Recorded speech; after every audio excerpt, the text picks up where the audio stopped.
Vamos a estudiar ahora el sacramento de la Eucaristía. Ya estudiamos que los 7 sacramentos constituyen un organismo dentro del cual cada sacramento tiene su función vital. Pero en este organismo la Eucaristía ocupa un lugar único, como sacramento de los sacramentos. De ahí que Santo Tomás enseñe que todos los otros sacramentos están ordenados a este como a su fin. La razón de esta preeminencia de la Eucaristía sobre los otros sacramentos es que, en expresión clásica, en todos se nos da la gracia, pero en este también se nos da el mismo autor de la gracia. Te cuento una breve historia. Aquel sacerdote conocía bien la constancia de Isabel y no le sorprendió que insistiese tanto en que Alejandro, su hijo, hiciera ese mismo curso la primera comunión. El chico tenía una discapacidad y le costaba más que a sus compañeros memorizar los contenidos del catecismo. Por eso su madre le dedicaba un tiempo extra cuando llegaban a casa. «Está bien», dijo el cura, «tráeme a tu hijo esta tarde. Voy a hacerle alguna pregunta para comprobar su preparación. Si no es la adecuada, podemos seguir con tranquilidad el próximo curso». Llegó la tarde.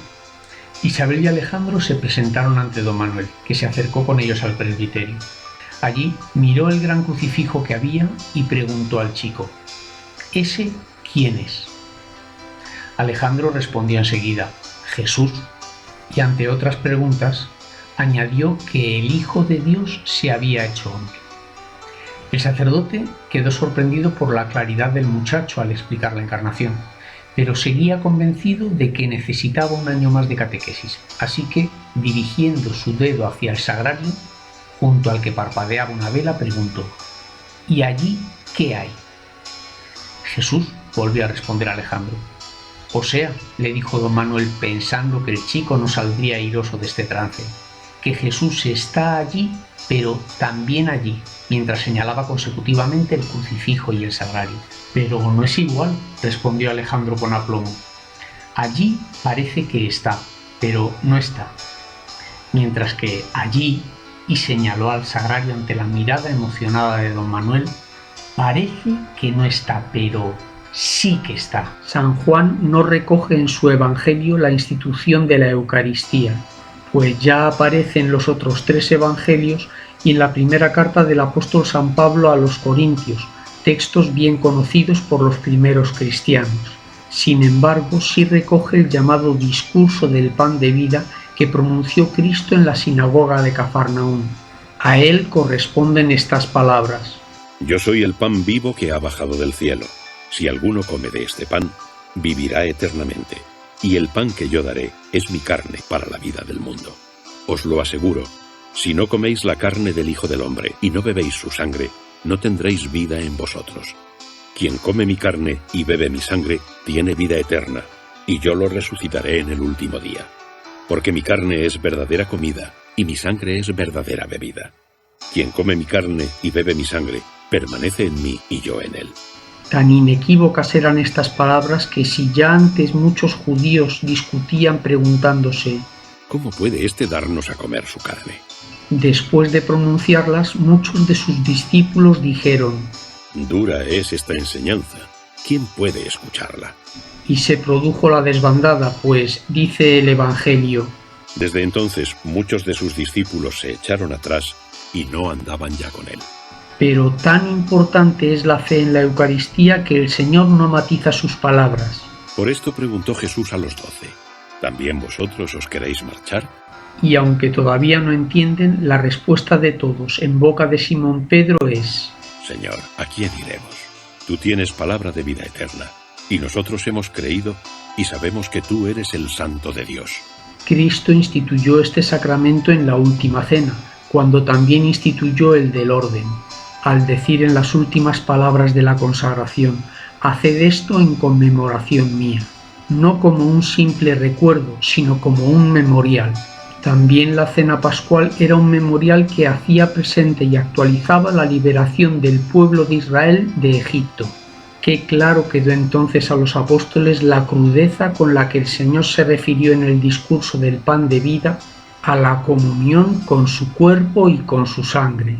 En cuanto al ministro y sujeto de la Eucaristía, El ministro de la celebración de la Eucaristía es el sacerdote, obispo o presbítero válidamente ordenado, que actúa en la persona de Cristo cabeza y en nombre de la Iglesia.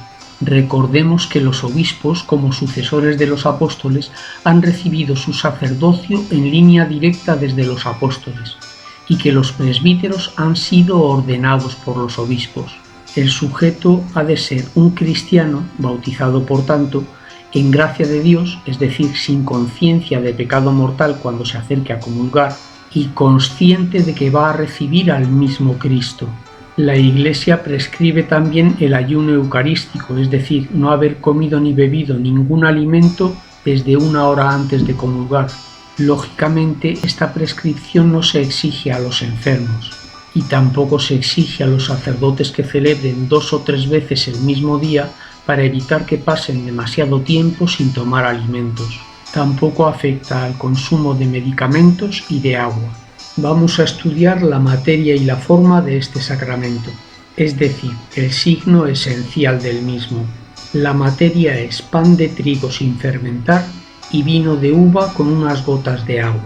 La razón es que Cristo mismo utilizó esos materiales en la última cena, y por eso la Iglesia no puede cambiarlos. La forma son las palabras de la consagración dichas por Jesús en la última cena, y que se pronuncian después de invocar en la epíclesis la bendición del Espíritu Santo.